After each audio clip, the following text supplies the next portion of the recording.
Hey guys, today I thought I'd share with you my recommendations on series to watch and series to avoid during the spring 2020 anime season.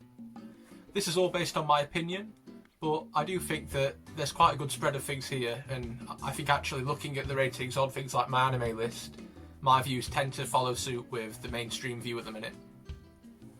So the first series that we're going to talk about is a card game anime.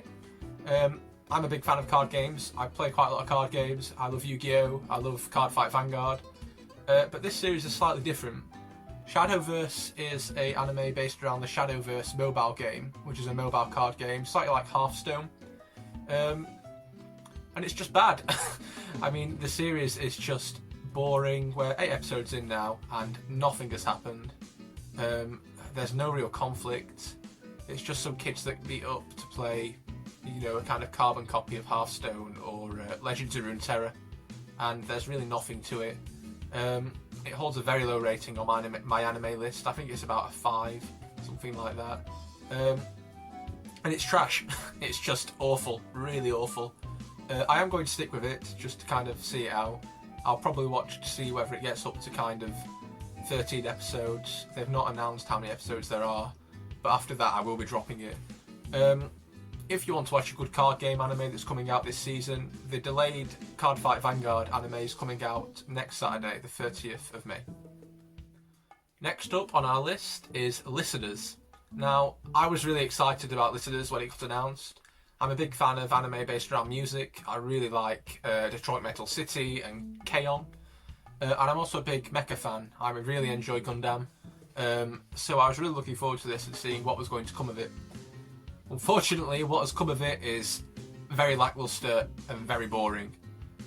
Listeners focuses around a guy called Echo, who is a junk kind of collector. He works in a scrapyard, and then one day he meets this kind of unknown girl who doesn't know her identity. It does remind me a little bit of Chobits and the kind of vibe from there, except Chobits was good. And this girl is something called a player. And players are people that have got an audio jack somewhere in their body, and by plugging them into an amplifier, you can then turn the amplifier into a giant mech that they can ride and they can fight against other people with. The music side of this anime really doesn't hold much relevancy. It's just got a good soundtrack. There's no kind of playing music to control the mechas. It's just that music plays in the background of battles, and the best thing about the series actually is the end themes each episode and the way that they're edited, and they kind of show what happened in that episode as a music video.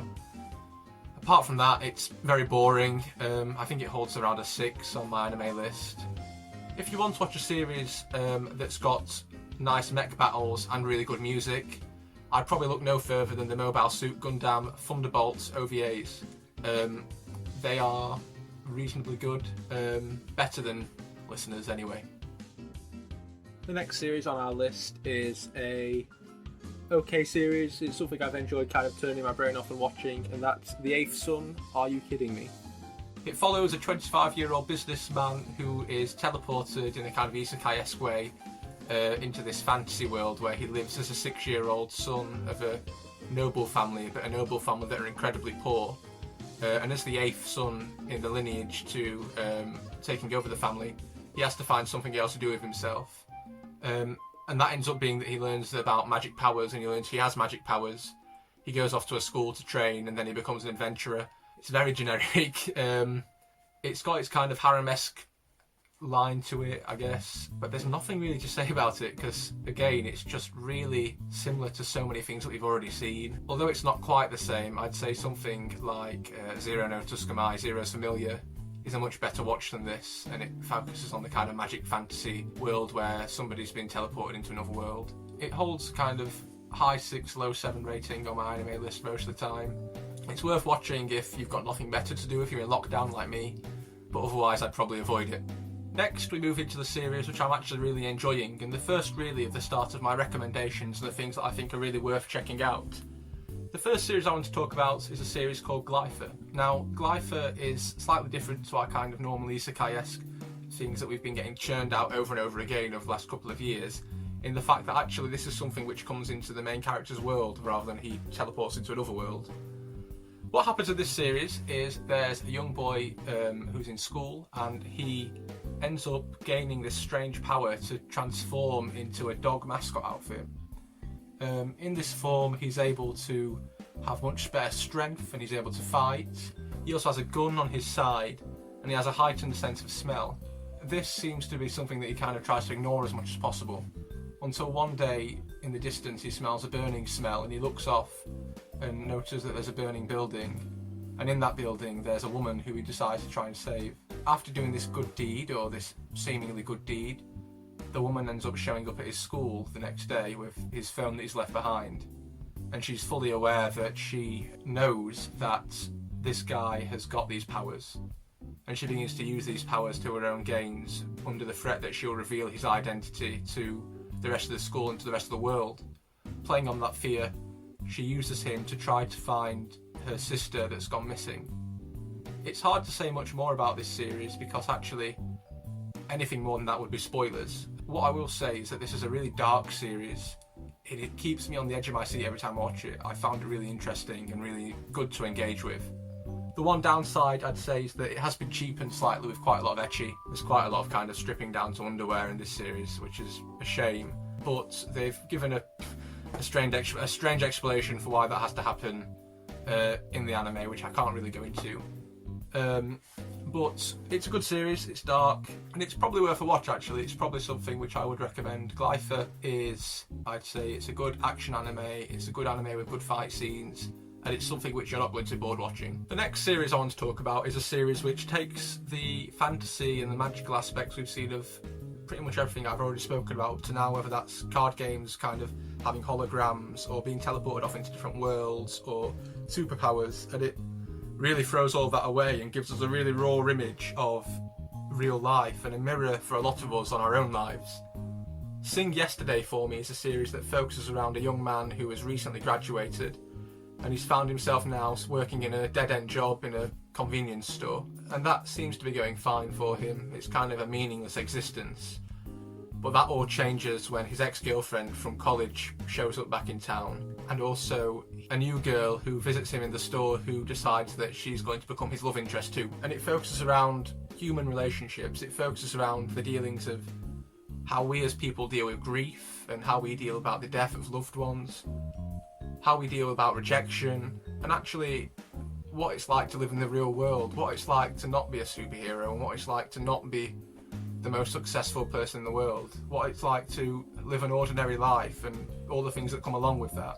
And that includes jealousy, that includes grief, but it also includes humour, and it includes joy. And actually, for me, it's been a really nice experience to see something which isn't bonkers and isn't kind of completely nuts. And it's been a while since I've seen a slice of life series which has really felt so raw and felt so kind of, actually this could be something that happens to anybody. It could be the story of somebody in the real world. I think we've missed out for quite a while on this kind of soap opera-esque slice of life series, and Sing Yesterday for me really brings that to the forefront. It really brings the emotions that come with real life, and actually the drama and adventure of real life, without the need to add superpowers or fantasy into the story, to the forefront. And it's been a really refreshing change to be able to watch that and to be able to travel with these people on their journey of life and on their journey of becoming adults. And I've really enjoyed this series, and I'd really thoroughly recommend it for you. It holds a very high 7 rating on my anime list at the moment. The final series I want to talk about is actually, it holds a slightly lower rating on my anime list, maybe by 0.1. I think at last time I looked, I think it's about a 7.6. And it's a series called Kakushi Gotoh. Now, this series follows a guy called Gotoh, and he's a mangaka, but he creates quite a crude manga. It's about this guy that walks around with women's stockings on his head. It's kind of a dirty manga. I guess something like Korowazomi Desuka, you know, something silly, something that's a gag, kind of a mix between that and something like Azumanga Daioh, I guess. Just something that's quite crude and humorous for the sake of being crude and humorous. And he's got reasonable success with this. He's serialised in a weekly magazine, and he's able to look after his family. But he is a single father, and he has lost his wife. His wife's died, and he's now the sole provider for his daughter Hime.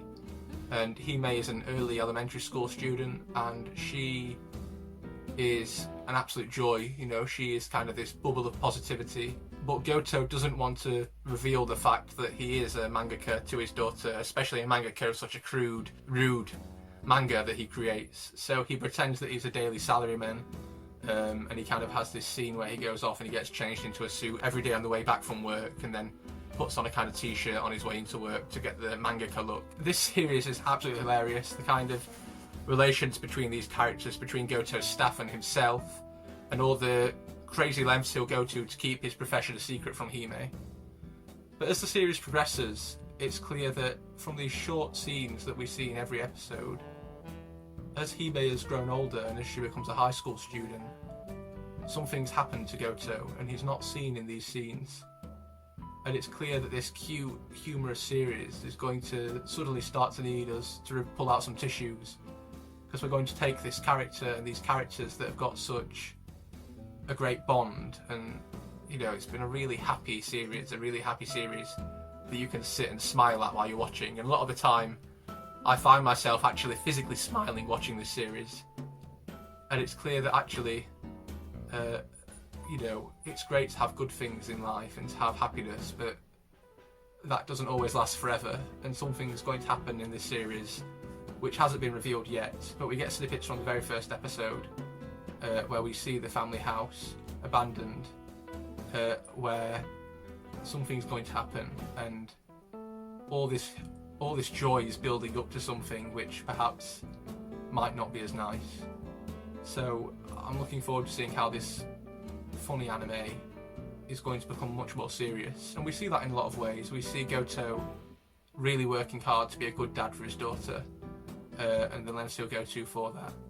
So I'm really looking forward to seeing the end of Kakushi Gotoh, and I really, if you're going to watch anything this season, I'd say either watch Kakushi Gotoh or watch Sing Yesterday for me, because actually they give something which is really quite different to what we're used to.